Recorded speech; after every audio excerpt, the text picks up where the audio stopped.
இன்றைக்கி ஆடி பண்ணிக்கனாலும் ஆமா வடை பண்ண போகிறேன். 4 பருப்பு போட்டு வச்சுருக்கேன். துவரம்பருப்பு, கடலப்பருப்பு 2 ஸ்பூன், உளுத்தம்பருப்பு, பைத்தம்பருப்பு 1 ஸ்பூன், 4 காஞ்ச மிளகாய் போட்டு அரை மணி நேரம் ஊற வச்சுக்கிறேன். வாஷ் பண்ணிவிட்டு தண்ணி விட்டு முங்குற அளவுக்கு ஊற வச்சிடலாம்.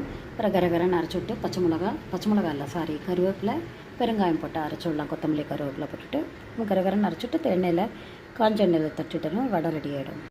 வாஷ் பண்ணிவிட்டு முங்குற அளவுக்கு தண்ணி விட்டு கொத்தமல்லி, கருவேப்பிலையும் போட்டு வச்சுருக்கேன். ஊறட்டும். அரை மணி நேரம் ஊறின அப்புறம் கரகரன்னு அரைச்சி விடலாம். உப்பு போட்டு இந்த மாதிரி மிக்ஸி ஜாரில் போட்டு உப்பு போட்டுட்டு கருவேப்பிலை, கொத்தமல்லாம் போட்டு கரகரன்னு அரைச்சி எடுத்துடணும். இந்த மாதிரி கரகரன்னு அரைச்சி எடுத்துட்டு பெருங்காயம் தூக்கில் போட்டால் பருப்பு வடைக்கு சூப்பராக இருக்கும். எண்ணெய் காய வச்சுட்டு வடையை தட்டிடலாம். எண்ணெய் நல்லா ஆவி பறக்க கொதிச்சு வரும்போது வடையை தட்டிடலாம். இப்போது வடையை தட்டிட்டு எண்ணெயில் போட்டேன். வெந்தவொடனே திருப்பி எடுத்துடலாம். ஒரு சைடு வெந்தவொடனே திருப்பி போட்டு இன்னொரு சைடு வேகட்டும். சூப்பரான கிறிஸ்பான வடை ரெடி ஆகிடுது.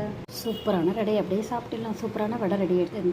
இந்த மாதிரி செஞ்சு பார்த்துட்டு கமெண்ட் பண்ணுங்கள். சப்ஸ்கிரைப் பண்ணுங்கள். தேங்க்யூ ஸோ மச் ஃபார் வாட்சிங்.